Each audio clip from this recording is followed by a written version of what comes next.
I wonder what's keeping Claire. Relax. You'd better enjoy your last moment as a bachelor. Who are those people over there? Oh, friends of hers, I think, from that newspaper she worked on. I wish she'd hurry up. I'd like to get the gang back to the newspaper. Well, that's Claire for you, even late at her own wedding. You know, I really hate the lizard. What do you mean? Well, I speak now as her editor, not as a disappointed suitor. Claire'd never make a newspaper woman, and you know it. Oh, I don't know. She dug up more hot social stuff than anyone the Tribune had before. That takes talent. Personality hacked, my boy, not talent. All right, so I appreciated her personality. You appreciated it. I was the one that brought her to your attention when she was only an $18 a week steno from a hick town. Remember? Very touching, Al. You can put that in your memoirs. She's marrying Hanneman now. Listen to the frustrated lovers. You know, if either of you guys had made furnaces instead of small talk, you might be in Hanneman's shoes now. Have one of mine.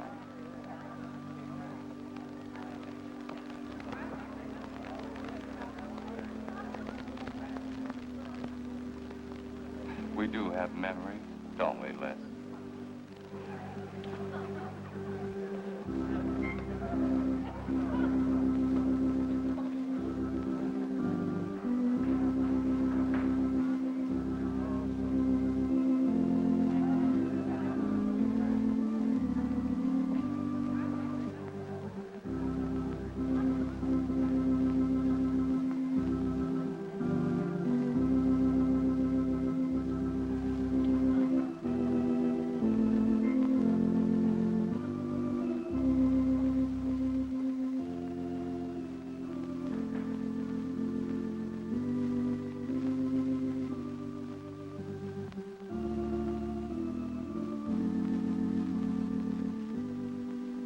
Carl Hanneman, wilt thou have this woman to be thy wedded wife, to live together according to God's ordinance in the holy estate of matrimony?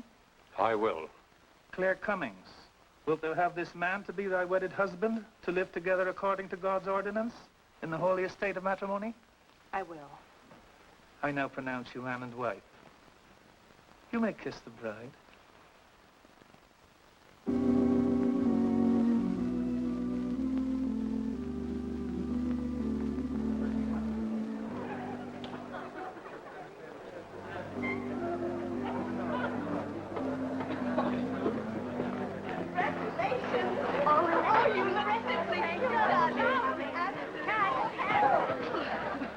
June, don't tell me I'm going to lose another employee. Don't worry, Mr. Doyle. I don't even have a boyfriend. We better go in now and cut the cake. We'll have to hurry, darling, if we expect to catch that plane. I'll be right in. I just want to say my goodbyes to a few of the gang. All right, but hurry. Thank you. Thank you.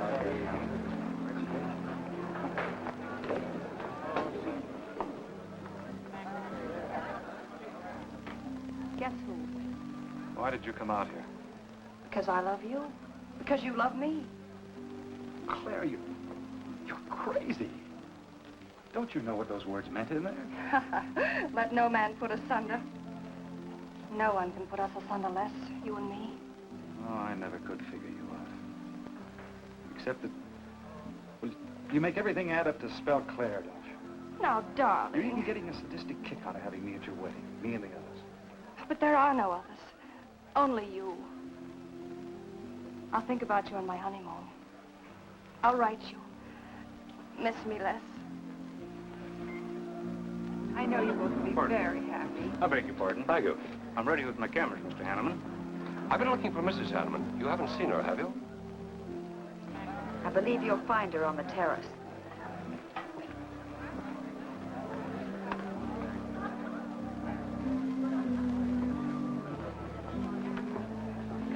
Carl, why aren't you entertaining the guests? I've been waiting for you, my dear.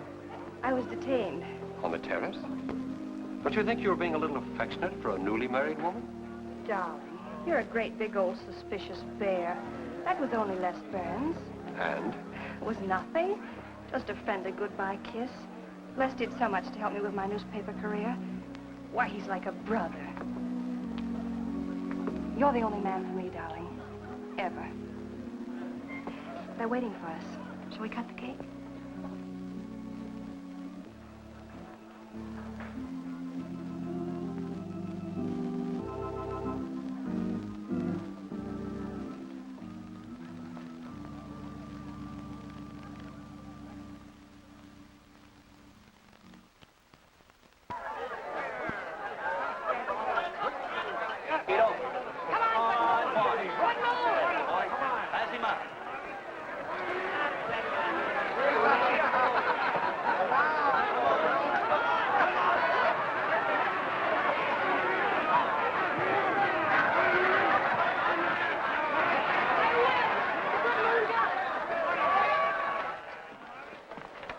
How much did he pay? $10.80. $10.80 for two. That's not bad. I win $540. Claire, you mean to say you bet $100 on that horse to win? Of course. In these places, you have to spend money to make money. You see now, I'll put $500 in the second race. High heels. Come on. Wait, that's being foolish. You're only out $100 if I do lose. It isn't the money, it's the principle of the thing. Principle? Carl, I don't understand you. With all you have. I've worked hard for what I have. Oh, I don't mean to be a tightwad. A little bet for fun is all right. But I have too much respect for money to throw it away on horses. Of course you're right. It was foolish of me to bet so much. Forgive me. Of course. Now, excuse me, I want to go cash these in.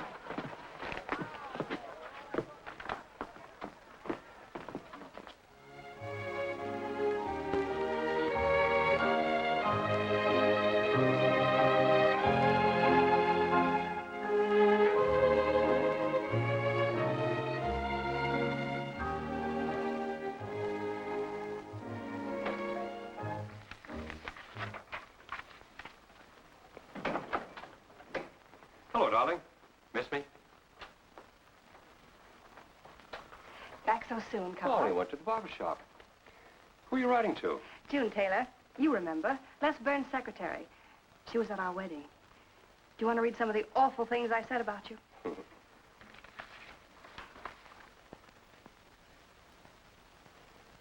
It's hard for me to believe that I'm so lucky as to have a woman like you in love with me. It's true, darling. Every word of it. I'm sorry, Claire.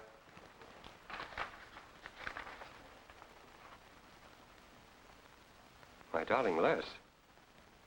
To June, eh? Things are beginning to make sense now. Carl, darling.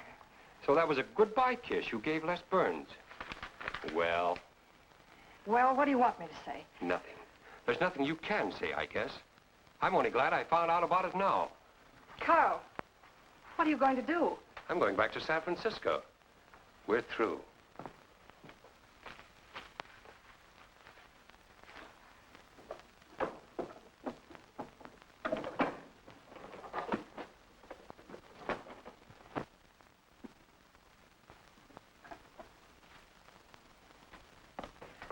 But what am I going to do, Carl? I don't care what you do. But I have no money. Thanks to your great generosity. That was enough for the week's hotel bill. You've got that money from the racetrack. Live on that. You'll not get another cent from me. Oh, no. I wouldn't be too sure of that. I'm your wife, Carl. There are community property laws in this state. It won't be that easy. It'll be very easy when I show this letter to the judge. And I'm starting divorce proceedings in the morning. Oh, Carl, darling, let's talk this thing over. It's so silly. Get out of my way before I forget myself.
Would you please connect me with a house physician?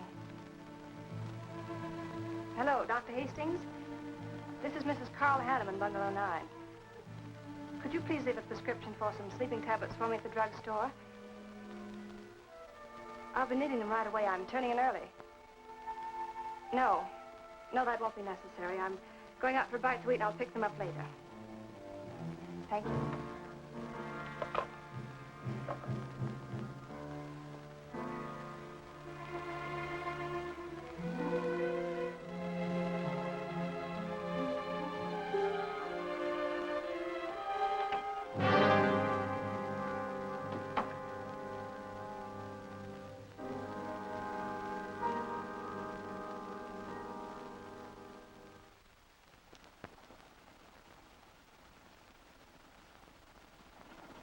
I want a new set of plugs in 42.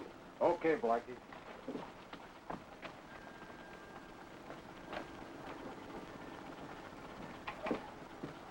Are you Mr. Tellin? Yeah. I must reach San Francisco by tonight. I want to be back by morning. Can you make it? I can make it up and back if If what? this weather holds out and my fee is big enough. How much will it cost? 400 bucks.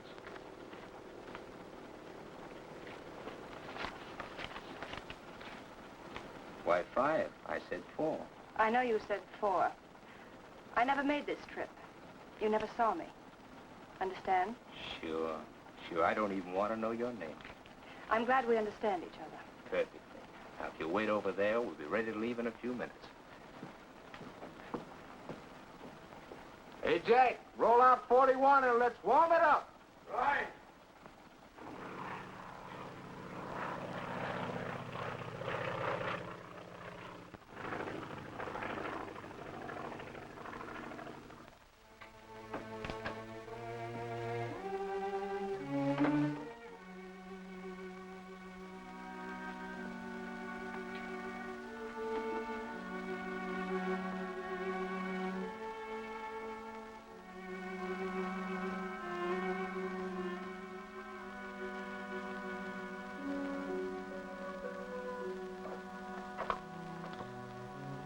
Room service, please. Hello? This is Mrs. Carl Hanneman, Bungalow 9. Would you please send a waiter over with the menu? Thank you.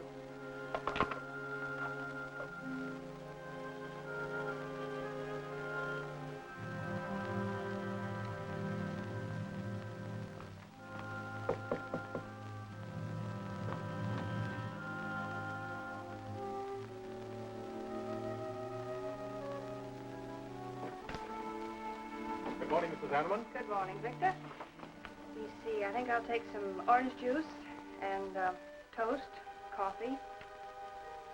That'll be all.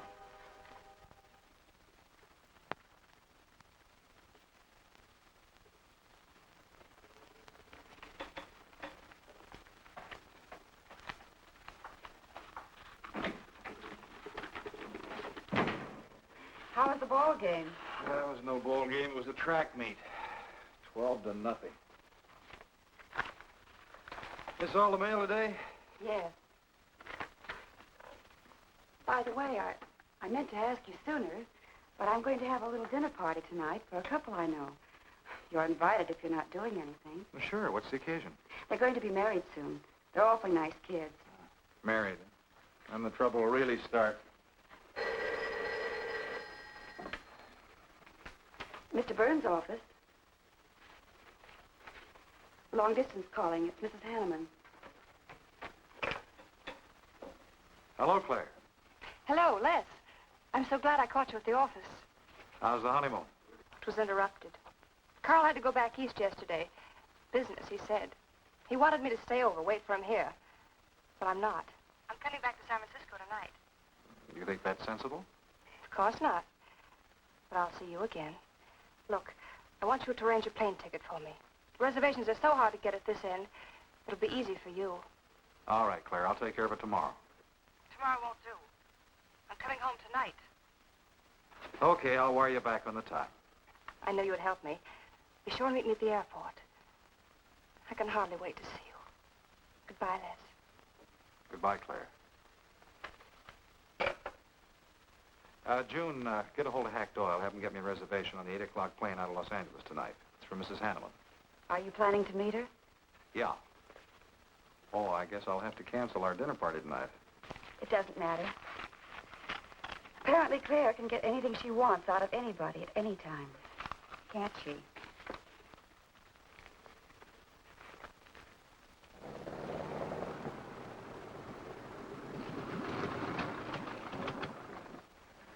I never thought I'd be back with you so soon, darling.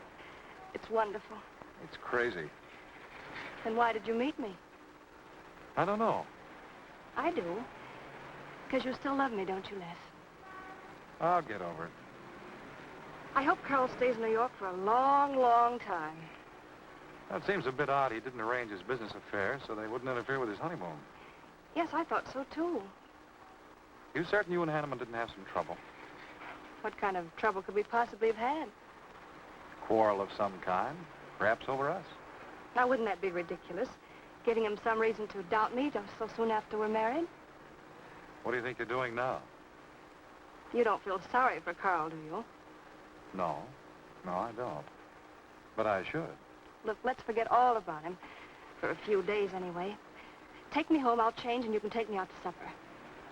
Claire, I'd rather not go to the house. But I must freshen up, darling.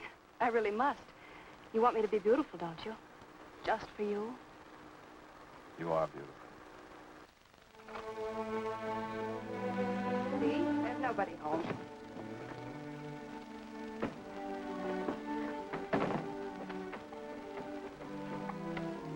Wait in there, darling. I'll be down in a minute. Come here. Oh, darling.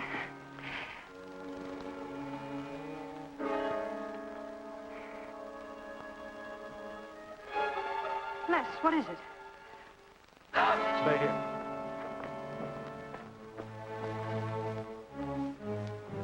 Carl.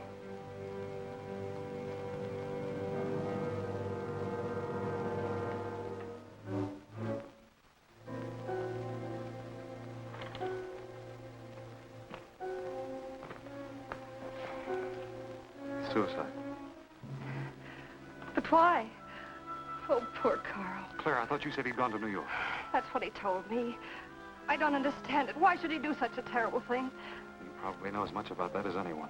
It's going to be one of the first things the police ask you. You can't stay here, darling. I'll take you over to Hack Doyle's. Where's your telephone?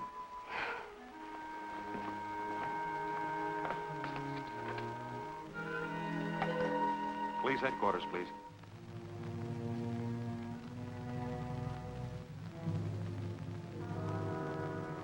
I thought of you and Hack right away, Mamie, and brought her over here. I hope you can put her up for tonight. Oh, of course. You can stay as long as you like, Claire. Thank you, Mimi. You're very kind. It's just too incredible. If you'd had any earthly reason. We were so happy. So very happy. And now there's... Oh, Hack, Claire's going to stay with us for a few days. Good. Plenty of room. Police are over there now. Murdoch said he'd stop by here later. You sure it was suicide? Fairly sure. With a man in Hanneman's position, a beautiful wife, and all that money? I don't get it. I don't either.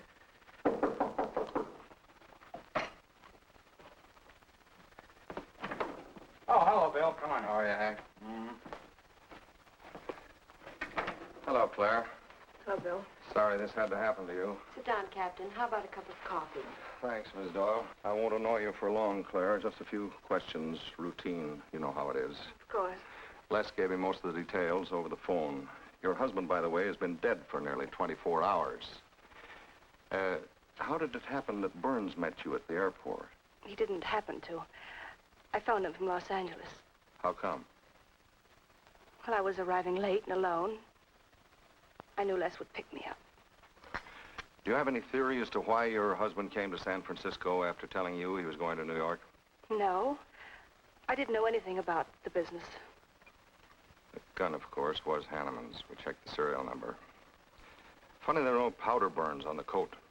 Bill, a suicide doesn't always press a gun against his body. In that case... There would be no powder burns, I know. Do you know of any reason why your husband should have taken his life? No, I don't. Anything wrong with his health? Not that I know of. But that could have been the reason. Had you quarreled? Oh, no. No, we never quarreled. Believe me, throughout every minute of our married life, we were supremely happy. The entire week, huh? Well, that's all for now. I may want to talk with you again later. Where will you be? Right here with us. Thanks. Bill, Yeah? you found fingerprints on the gun, of course. I mean, Hanneman's prints. Uh-uh. Clean as a whistle.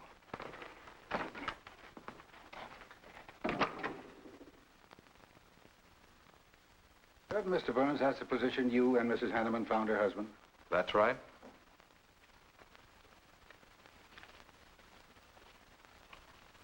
One more question, Mr. Burns. Your testimony at the coroner's inquest said you touched nothing. That's true. Then how did you know the man was dead without feeling his pulse or heart? Mr. Chalmers, I've been around enough to know a dead man when I see one, especially after 20-some-odd hours. You assumed that Mr. Hanneman committed suicide. Why? Well, everything points to suicide. Not in my assumption, Mr. Burns. Mrs. Hanneman, you say you saw your husband alive on Monday afternoon, and then the following night, which was Tuesday, you saw him again. Yes, but he was dead. I've told you everything. You don't need a weather vane to see which way this wind is blowing. Was it customary for the servants to take a vacation whenever Mr. Hanneman left on a trip and leave the house empty? Well, I don't really know. I didn't give orders to the servants. Carl, Mr. Hanneman ran the house. I hadn't moved in yet. I see that you also assumed that this was a suicide. Naturally, it couldn't have been anything else. That's what Mr. Burns said.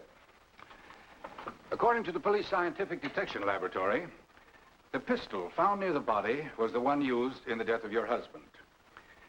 But they found no powder burns on the clothes of Mr. Hanneman, nor fingerprints of any description on the gun. Furthermore, it was brought out that Mr. Hanneman couldn't have fired the gun because in making certain tests of his hand for traces of powder marks, none was found. Just what are you driving at? Simply this. Carl Hanneman was murdered. But unfortunately, I haven't enough evidence to hold either of you. You were out of town, and your alibi was proven. You're free to go. But let me give you a tip. I'm not buying any suicide theory, so the case will remain open. See you later, Ed. So long, Hack.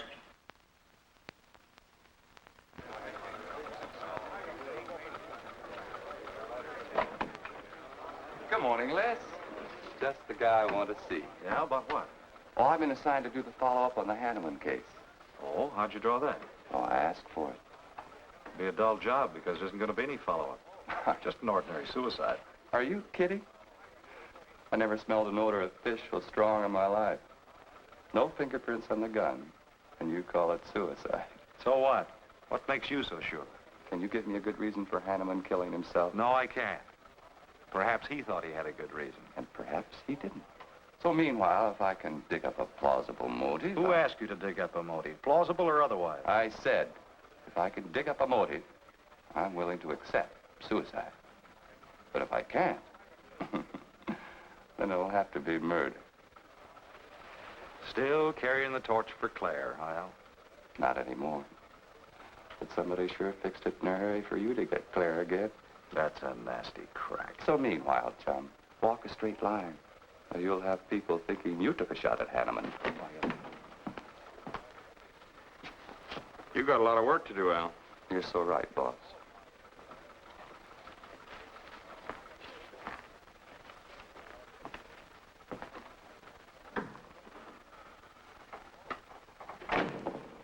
Sorry, Hack. How's Claire taking it this morning? I don't know. She still asleep when I left. Les, I'm worried about this deal.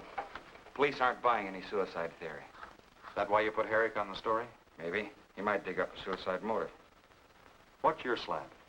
Well, Hanneman killed himself. Nice try, Hack. You're about as subtle as a punch in the nose. You think Hanneman was murdered, don't you?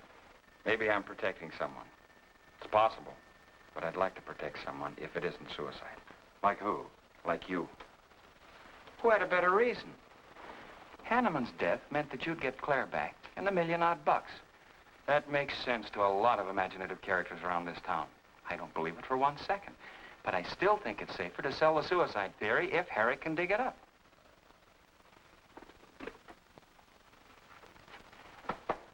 Thanks, Hack. But I didn't do it. Yeah.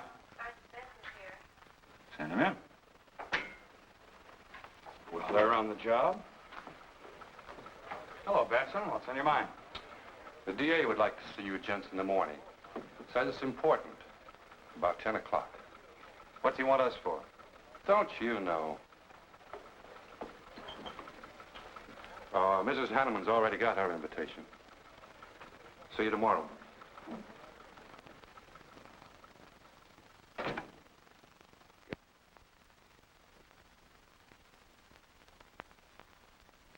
Eric really revels in pouring it on. Well, it's news. Nobody's been hurt. Yet. By person or persons unknown. Could have been worse. The DA certainly tried hard to tag it on somebody. Tell me, Hack, do you think that, well, that Claire could have shot her husband in some way? No. She was in Los Angeles the night he was killed. DA couldn't shake that, and... Good morning, everybody. I hope I'm interrupting something important. Hello, darling. You look tired. Hello, Hack, dear. Good morning, Claire. It's a pleasant surprise. What can I do for you? I came to get my job back. Starting when? No. Well, after all that's happened, don't you think you should have a little rest? Rest. Why, working will be the best thing in the world for me. It'll keep me from thinking too much about poor Carl. After all, I must carry on. My life is still ahead of me. What's the real reason? Well, I do need a little cash. I have the house and my clothes, but I just won't be able to live on the widow's compensation the court will allow me. You wouldn't want me to have to sell my clothes in order to eat, would you? Oh, no. After all, I've made other arrangements about your column. Beth Warnock's taking it over. You are still the boss, Hack. Les, darling, wait outside for me. I'll be out as soon as I've had a heart-to-heart talk with Hack. I know. You might as well say yes, Hack. I've had these heart-to-heart talks.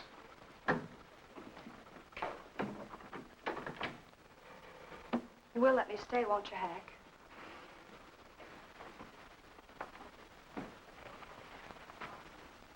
Yes, but I was hoping you wouldn't ask it. You are a darling. Listen, Claire, you stick to the job and no playing around. There's enough trouble here now without you adding to it. I don't know why you talk like that. I'm serious about it, Hack. I'll work hard. For your sake, I hope you do. You are a dear. See you later.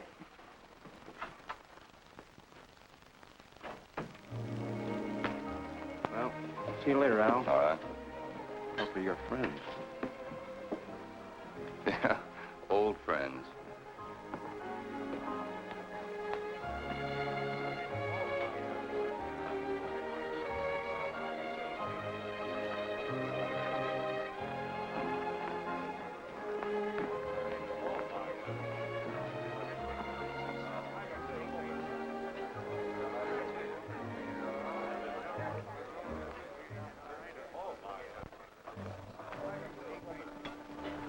Two martinis, please.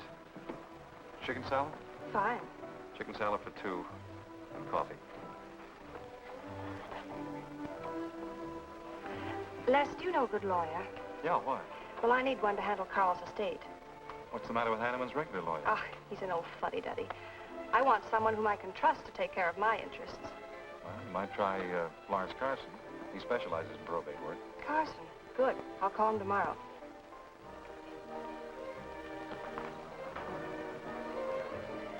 Do I know that man over there? You should. It's Stanley Mason. Our paper's backing him for Congress. Of course. Why, the pictures on his campaign posters don't do him justice. You know, I never could figure that guy. Every time I see him, he's with a different girl.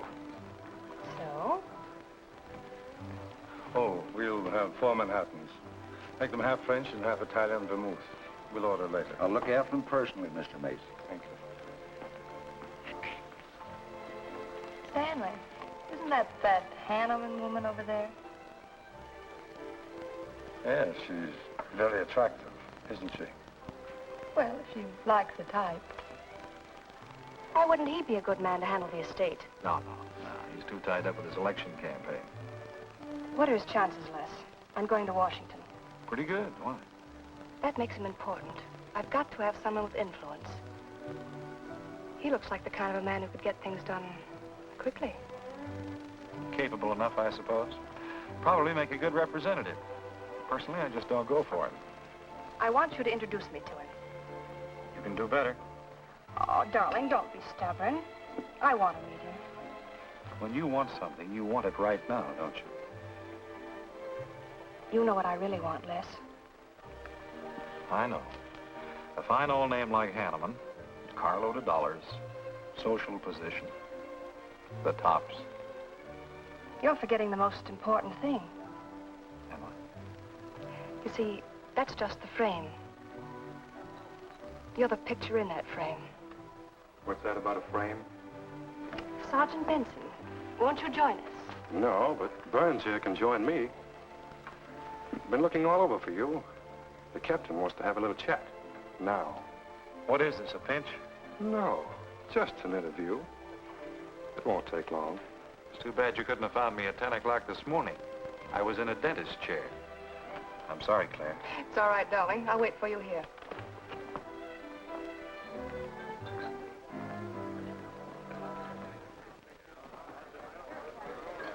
Bye, Les.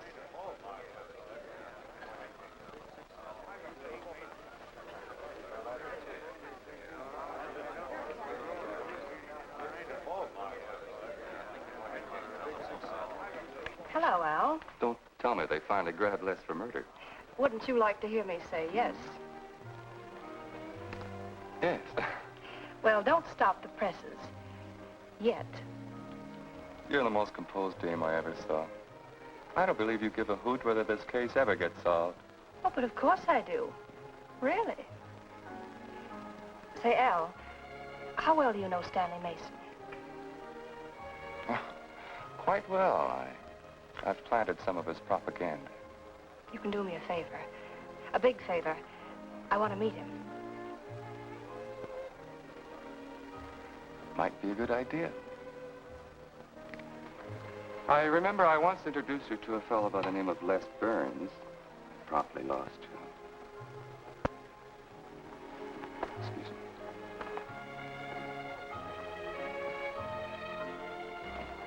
Stan, how are you? Well, hello, Al. Say, I have a young lady over here I'd like to meet you. Just take a minute. Well, all right. Excuse me? Excuse me. Claire, this is Stanley Mason. Mrs. Hanneman. I'm so glad to meet you, Mr. Mason. How do you do, Mrs. Hanneman? Won't you sit down? Sorry I can stay but a minute. I know you think me rather forward, but being an attorney, you can understand my predicament. I'm desperately in need of someone to administer my late husband's affairs. I thought perhaps you could help me. Well, I hadn't intended on taking on any more work this summer. My campaign requires so much attention. However, supposing you come to my office at, say, 4 o'clock, we can at least talk it over. Oh, thank you. I would appreciate it. Here's the address. So, until then... Oh, excuse me. Sorry. Thank you, Al. Don't mention it.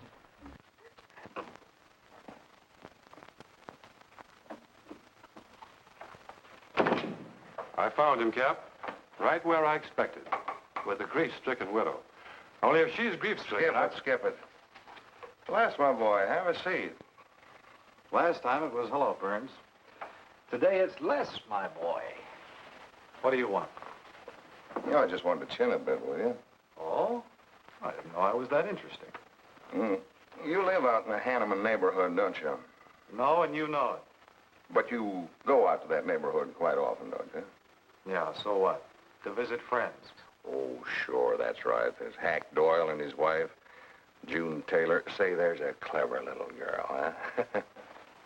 Your secretary, huh? Since when have you become so interested in my secretary? I thought you were a happily married man. Weren't you out in that neighborhood the night Hanneman was shot? Monday night? No, I wasn't.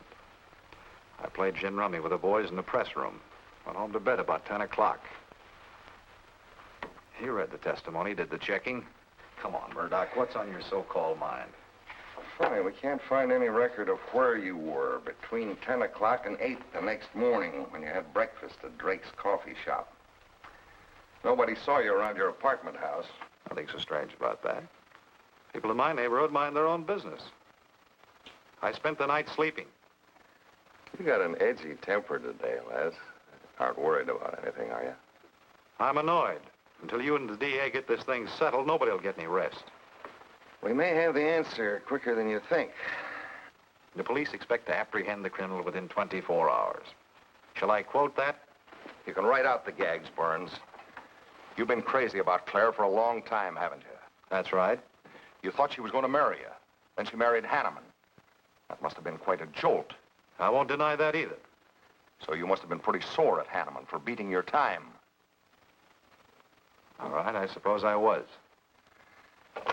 You know, Burns, you've given out with all the motives a man needs for killing another. You don't need motives, Murdoch. You need evidence. Evidence? You just told me that you weren't near the Hanneman home last Monday night. I wasn't. And how do you account for your cigarette case being found on the Hanneman garden, still wet from Monday night's rain? I don't have to account for anything. To throw cold water on your mastermind, I tossed that away right after the wedding. Anything else you want to know? No, that's enough. Next time, be more careful when you talk to the captain. Listen, Mr. Benson, if I've hurt the captain's feelings or yours, arrest me. Then I can sue and you'll be back writing tickets for jaywalkers.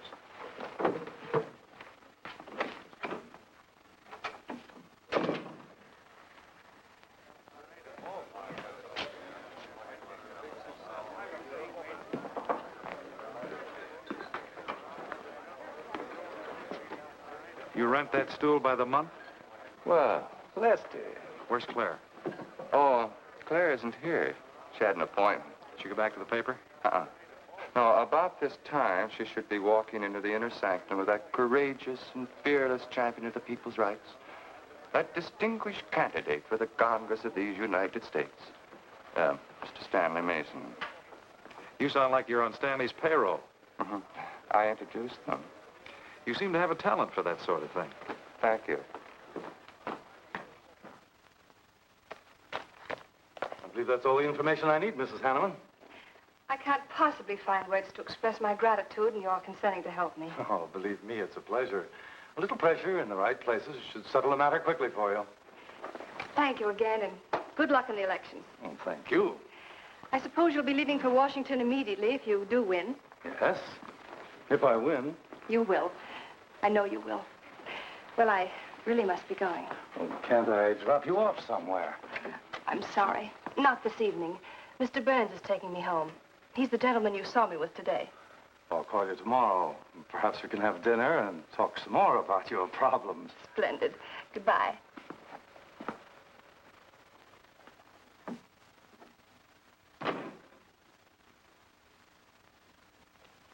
Look, Claire, don't you think you ought to stay over at Hack Doyle's a little longer? Might be unpleasant. Oh, don't be ridiculous. Come on. Oh, Robert. Good evening. Good evening, Mrs. Hanneman. We weren't expecting you home. We've made no arrangements for dinner. I've had dinner. Please take my bags to my room, and you and Christine take the evening off. I shan't be needing you. Thank you. Oh, Mrs. Hanneman, I just wish to say on behalf of Christine and myself that we're pleased that you're home, and we'll do everything we can to make you happy. Why, thank you, Roberts.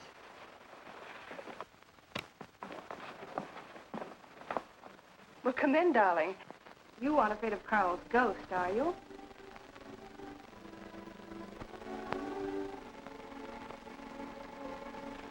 You'll never be happy here, Claire. Nonsense. I've done a little refurnishing. Well, that ought to help a little. Les, what did Murdoch want with you? You had an idea I might have paid a visit here Monday night. You didn't, did you? Of course not. It also seems I had a motive to kill Carl. But of course you did. If you were that kind of a person. Murdoch's only fishing. Well, he knows I've been in love with you for a long time. I told him. You told him? Why not? It's true. You want them to keep working on you, so they'll stay away from me. That's it, isn't it? Yeah, that's it. I said I'd stand by.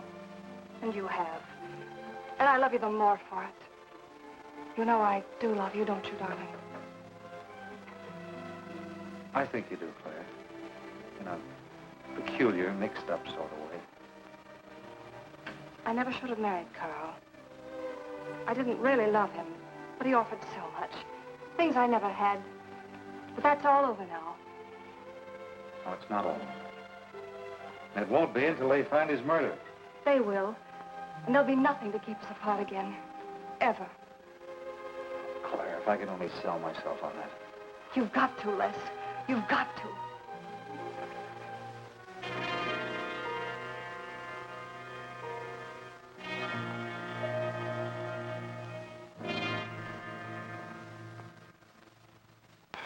That little tidbit straight from the horse's mouth brings us to the 3-0 mark for today.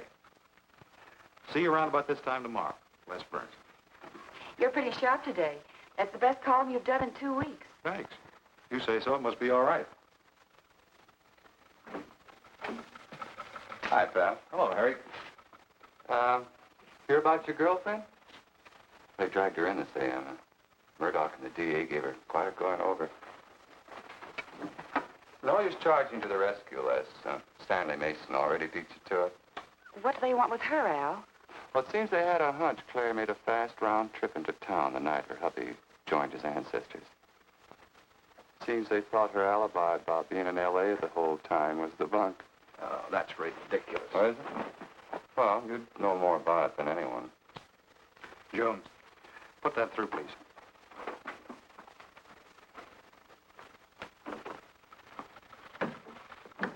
Okay, Al. You're so much smarter than Murdoch. Spill it. Oh, I'm not saying I'm smarter.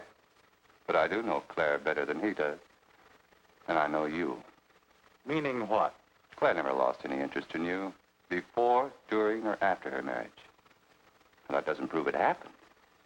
With all that wampum at stake, this whole thing could have been planned weeks ago by both of you. I'm fed up with your dirty cracks. Now get out! Wait a minute. Look, Junior, one of these days I'm going to be too late and you're not going to have any teeth. Mm-hmm. You're so right, boss.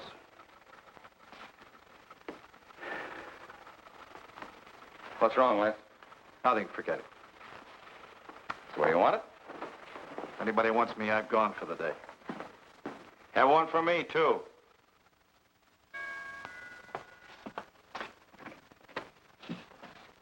Where's Miss Hanneman? I gotta see her. Is she in? Why, yes, but she's going out. This is important. What's the trouble, Les? Oh, I've been trying to find you all afternoon. You didn't get back to the paper. Where were you? I was with Mr. Mason. We were talking over the estate. Oh. Looks like you got some more talking to do. It's really only business, Les. Come in, but I can only see you for a moment.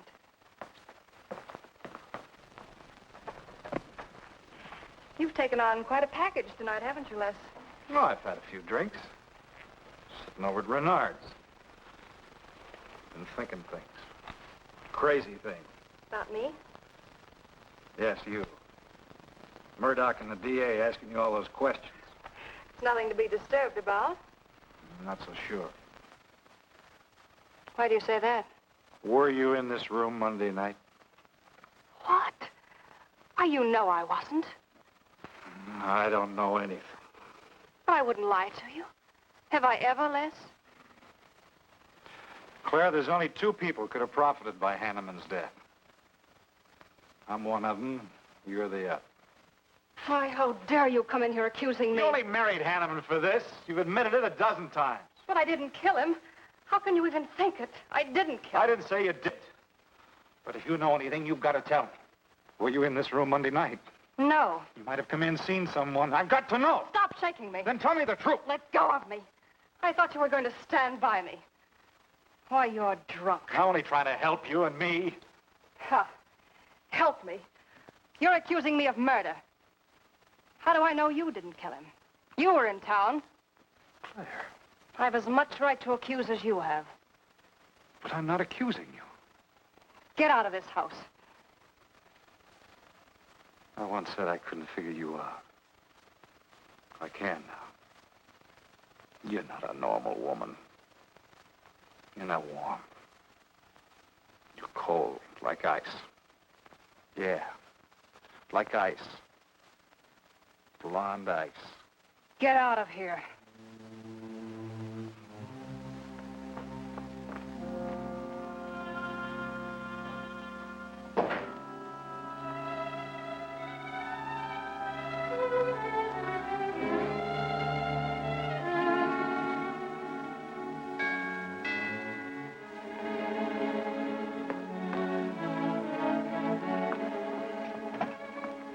Oh, I thought it was... Hello, Mrs. Hanneman. I don't believe I know you. Sure. Sure you do. Let me come in. We can talk better inside. In there. Now, what do you want? And I saw your picture in the paper, and I found out who you were.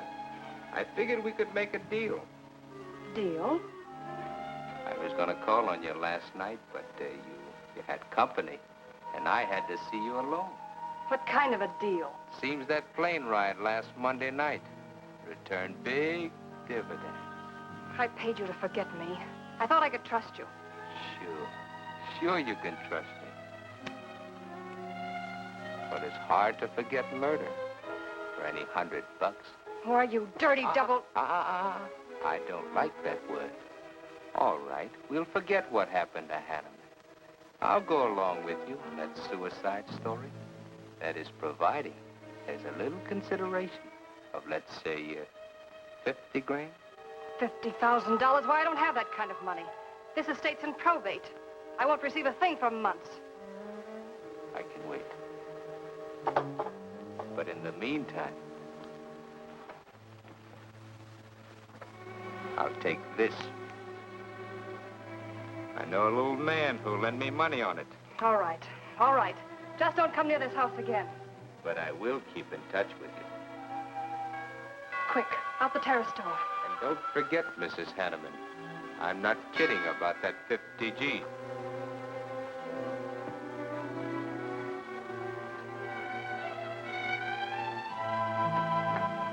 I'll get it, Roberts. Yes, ma'am. Stanley, darling. Thank you. Well, he isn't at Bernard's either. Oh, I hope nothing's happened to him. He'll turn up when he runs down or runs out to go for drinks. Say, you write his column all by yourself? Somebody had to do it. I hope it's fit to print. It's good. Nice of you to cover for him, too. Do you really think he's all right? Sure, sure. I'll find him later. Don't worry about Les. He's probably getting more poison out of his system than he is into it. I hope.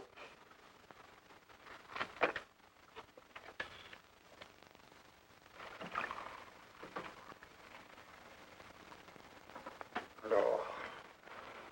Oh, June. Oh. See if you can give me another head, will you? This one's not going to do me much good. You certainly had a little trip for yourself. I guess so. What day is it? Tuesday. Holy mackerel. What happened to Sunday and Monday? I took care of them for you. Oh, you would. Who found me, Hack Doyle? No. Claire. Claire? Mm-hmm. You were trying to convince the doorman at the top of the mark to let you out on the roof. It was the only way to the moon. Oh, brother. The moon? Looks like I wanted more than a little trip. Here, drink this. It'll make you feel better. Guess I've been the horrible example, huh? You no doubt thought you had a big reason for getting tight. I had to get away from something. Something wasn't good for me. Have any luck? I don't know. I'm never going through this again, I can assure you of that. June. Well, I guess I'd better get back to the office. Well, thanks a lot for looking after me, June. I'll be down after a while, if I can make it. Don't hurry.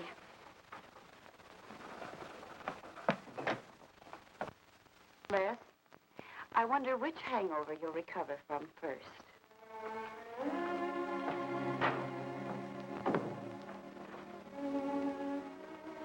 I thought we were all washed up, Claire. Les, for everything I said the other night, I'm terribly sorry. I guess I was a little mixed up myself. Forgive me, darling. I must have been out of my mind to say such awful things to you. I realized the truth later. You were afraid for me because you loved me. That was it, wasn't it? Yeah, maybe it was. I just couldn't believe that. Look, let's forget all about it. We know there's nothing to worry about. There never was. We know that, don't we, Les? Sure, Claire. Sure.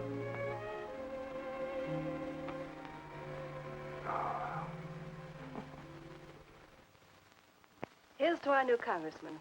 May your career be long and successful. Thank you, darling. Jeff, but aren't you both a bit early? I only wish I could be as sure of my future in psychiatry as you can be of your future in Washington. Doctor, you were analyzing me at dinner, the workings of my mind. Do go on, it's very interesting. I've never been psychoanalyzed before, and your deductions amaze me. Claire, I warn you, if Jeff continues, he'll have you convinced you're batty. Simply because your father ran away with another woman and your mother was relegated to hard work. Stanley doesn't quite believe in the powers of psychoanalysis, Mrs. Hanneman. But if either of you could spend a day in my office listening to some of my patients, you'd see the logic of my deductions. Or any psychiatrist's, for that matter. Oh, don't mind Stanley's cynicisms, Doctor. Yes, Robert? Telephone for Mr. Mason. Excuse me. Certainly. I was telling you at dinner that I believed that money, clothes, adulation, etc. was a necessity with you. That some people are impelled towards an objective without even consciously knowing why. Is there something criminal in my being ambitious? Why, no. Criminal? Of course not. Unless your ambitions take a perverse form. Then you'll stop at nothing, right or wrong, to get what you want. They say the female of the species is deadlier than the male. Go on, Doctor. Sorry to interrupt, darling. This is my campaign manager. He arranged a last-minute radio interview for tonight. I'll have to leave. You can drop me off downtown, Stanley. I'll get my coat. All right. You forgive me, darling? Of course, honey. I'm so proud of you. Oh, I almost forgot the good news. I had lunch with the DA this noon. It looks like Hanneman's murder is going to be filed away under crimes unsolved. It's their opinion that it must have been done by a burglar. Oh, I'm so glad, really. Now I'll be able to go with you to Washington with a clear conscience. Say, you haven't told any of your friends about our plans, have you? Oh, no, of course not. Good. We'll surprise them tomorrow night.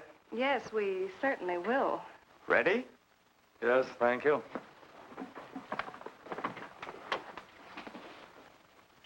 Good night, Claire. Good night. Mrs. Hanneman, please don't take my mental probing too seriously. You're a very charming hostess. So don't worry. I never worry. Good night. Good night.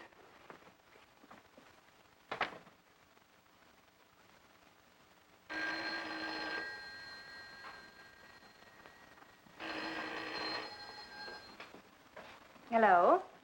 Yes, this is Mrs. Hanneman. That's all right, Roberts. I'll take it. Hello? Who? How dare you call me here? I had to. I'm in a jam. I need some dough, and you've got to help me. The estate isn't settled yet. I told you I don't have any money. Don't give me that. You're a smart girl, and if you haven't got it, you know where you can find it. I need at least a couple of grand now and tonight, or else I go to the cops. I got nothing to lose.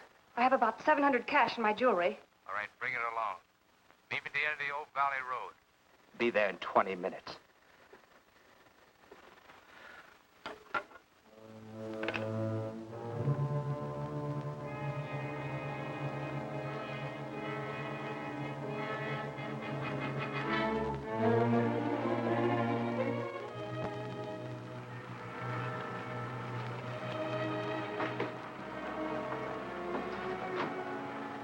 Did anybody follow you? No, Then stop being nervous. I'm not nervous. You are. All right, give me this stuff and let's see if I can use it. These look all right. I got into the bookies for a couple of grand. They're bad little men. And I've been stalling. Tonight they told me, pay off or else. They wouldn't kill you for $2,000. They'd kill for a lot less. That's why I had to put the bite on you. Thanks, Mrs. Hanneman. I wouldn't double-cross anybody. Not unless I had to. I wouldn't double-cross anybody either, Blackie. Unless I had to.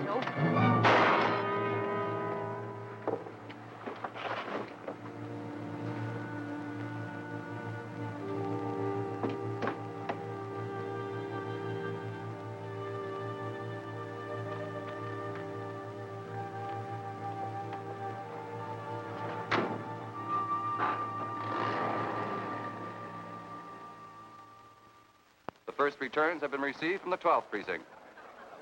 Mason, 311, Jeffers, 282, and Allen, 91. That just about cinches it. If I can do that well in the 10th, I can carry them all. My gratitude, Doyle. Without your paper in back of me, I wouldn't have had a chance. Think nothing of it, Mr. Mason. We're glad we backed the right man. Well, it looks like you're in, Mr. Mason. Congratulations.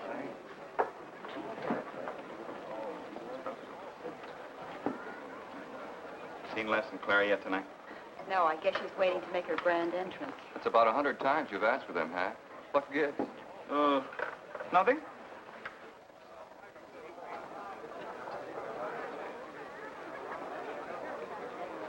Mr. Doyle, looks like we have a new congressman. Yes, it does. I'm sure he's going to be a good one. I hope so. We backed him. Hello, Claire. Hi, Les. Hi, Heck. Oh, good evening, Claire. You look stunning, as usual. Thank you, Stanley. Oh, hello, Les. Thanks for being Claire for me. Big night, huh? In third place is Jeffers with 162, Allen with 142, and Mason 300 even. That's how big it is. Come on, Claire. I want you to meet some folks. You'll find drinks in there. Look, Les, there's something on my mind. I want to tell you about it. You better have a drink first. Sure.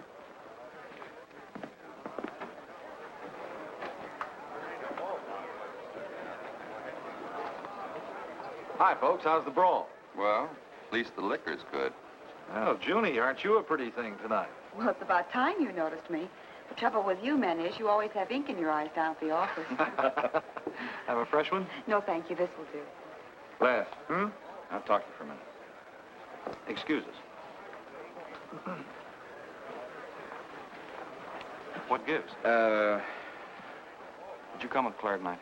No, I came with my Aunt Martha from Penobscot. No, I'm serious. You saw her come in with me.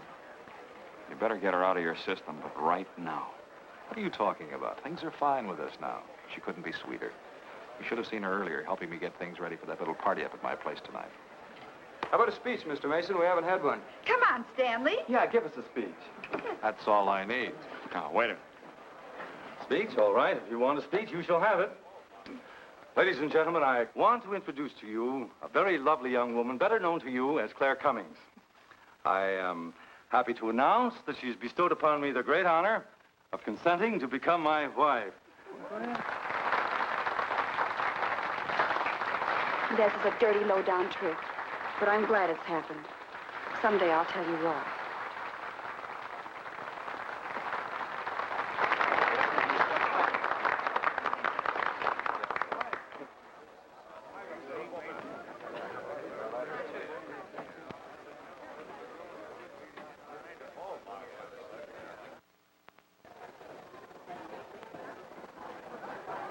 All the Thank you. happiness in the world, my dear. That was quite a speech you made, Stanley. Surprised, Jeffrey? Aren't you going to congratulate us, Doctor? It's customary. Hate to take you away at this moment, Stanley, but there's something I must talk to you about. It's important. But of course, Jeffrey. Will you excuse us? I know you'll enjoy living in Washington. When do you plan to have the wedding?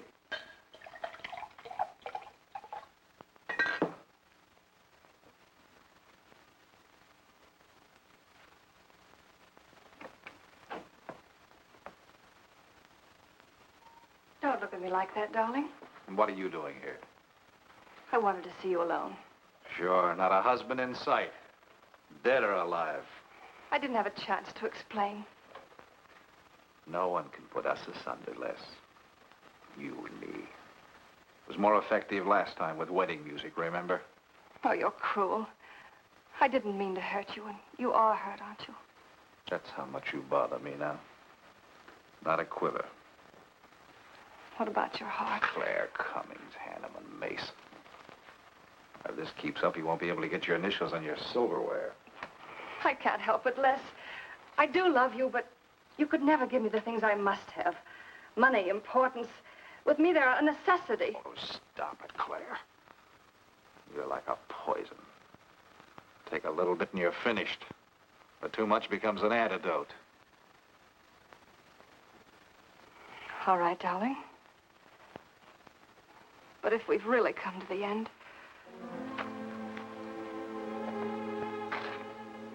Stanley. Do you mind, Burns? I'd like to say something to my fiancée alone. Not at all, Mr. Mason. Not at all. Go right ahead.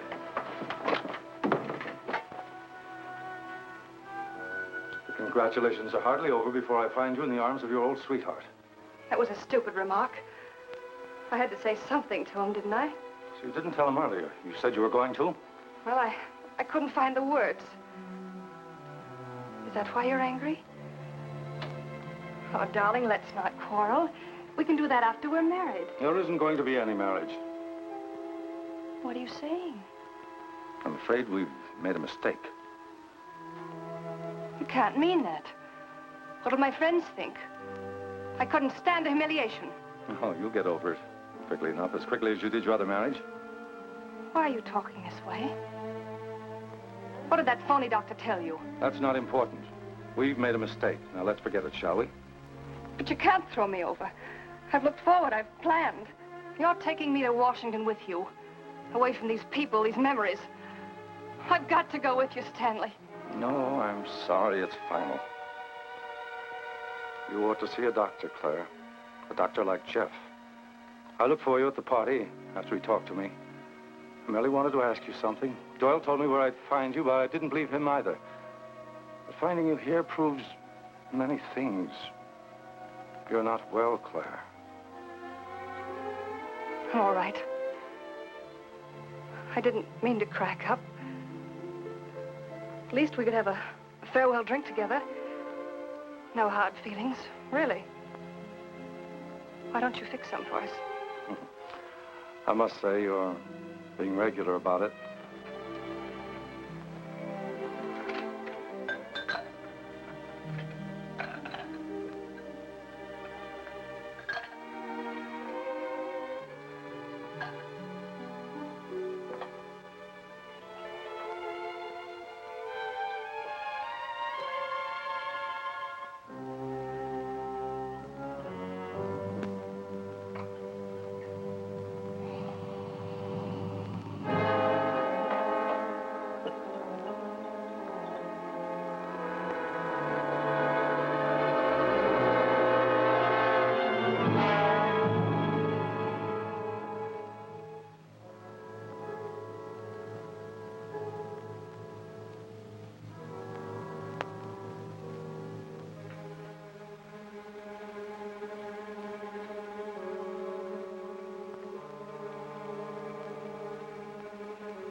Claire.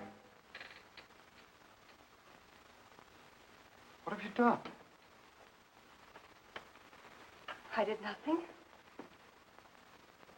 You killed him, Les. I killed him? Don't you remember? You came in just a few minutes ago. You saw us talking. You looked funny. Crazy. You said you were going to kill Stanley because he stole me from you. So you picked up the knife and you stabbed him.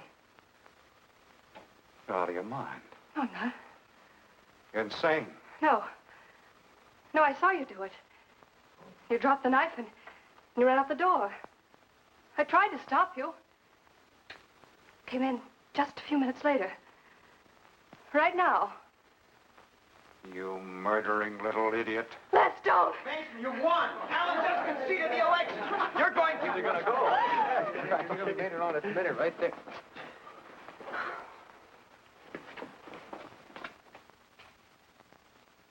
So you see, Doctor, the evidence is really stacked against Les Burns. I and the others feel that he's absolutely innocent. Now, I asked you down here to see if there wasn't something you could do to help us prove Les is innocent and Claire's guilt. Because just as sure as my name is Hack Doyle, she's framed him. I agree with you 100%. I am positive that Mrs. Hanneman killed Stanley. But because of her testimony and finding the knife in Les's hand when you arrived at the scene, the police could come to only one conclusion. Surely there's something you can do to help him. He's innocent. I know he is. Look, you were once connected with a big city police department. Then you must have run across cases of this sort. I know now that Claire Cummings is a nut if I ever saw one. Yes, you're right, Mr. Herrick. I'll at least have a try at it. I'm just as interested in finding Stanley's murderer as you are in proving Mr. Burns' innocence. Now, I have a plan that might break her down.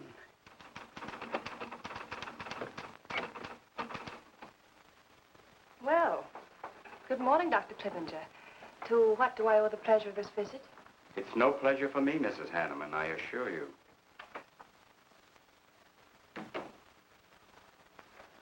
I just came to ask one question. Why did you kill Stanley Mason? What?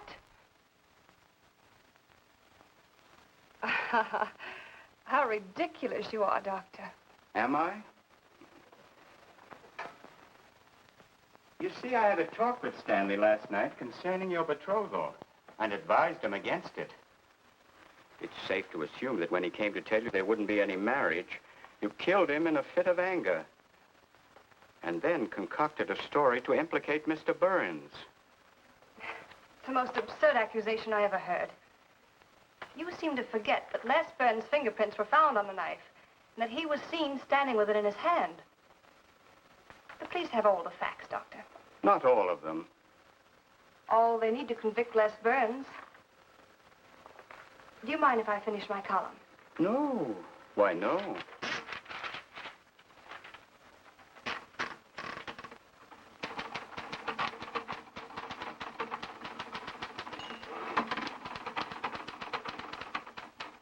I suppose you'll tell the police I killed Stanley and give them that fantastic story to back up your accusations. It won't sound so fantastic to them, Mrs. Hanneman. I discovered one or two other flaws in your story. They'll laugh at you. It's insane, absurd. Oh, you're wrong. You see, I've spent my life delving into distorted minds like yours. I worked for the police for many years as a consulting psychiatrist. You sound more like a hypnotist. And I'm quite fed up with your insane theories.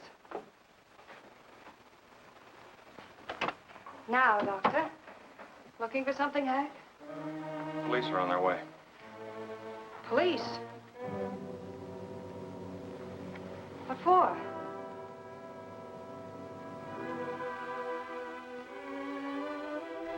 Oh. I see the three of you dreamed this one up.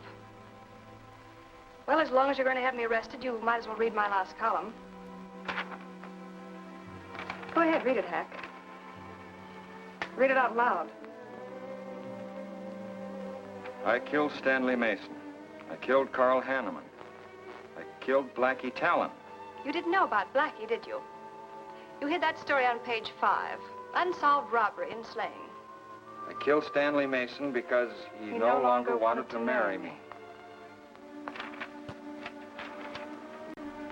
Stanley Mason was the top of the ladder for me. The top rung. I had money. And now I was going to have position. He was taking me to Washington with him. I could leave then without making the police suspicious. Clever of me, wasn't it? Why did you frame Les Burns? Why? Because he caught me with blood on my hands. Because at last even he had discarded me. I never loved any of them. You, Al, Hanneman, Mason. But Les, I wanted to hang on to him. He was of no use to me, but I couldn't let him go. Maybe I did love him. Hello. Miss Cummings? No, she's off. I'm glad you confessed, because you never could have gotten away with it much longer. I would have, but to per you, Dr. Clippinger. You with your slimy scientific snooping. As soon as you came in, I realized it was you who turned Stanley Mason against me. You sent him to his death just as much as I. Sit down, Claire. Why, but for you, I'd have everything I ever wanted in life. I hated you because you were the first man who ever saw inside my mind. And I'm gonna kill you. Let go of my arm!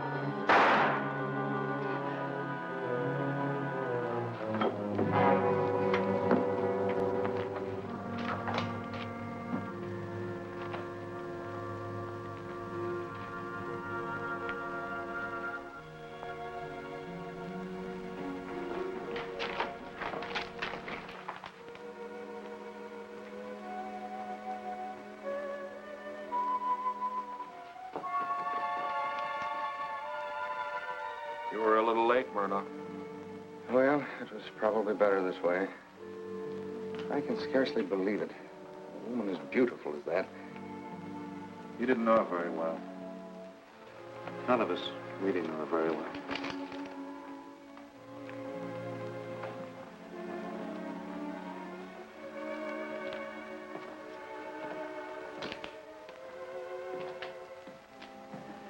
She wasn't even a good newspaper woman.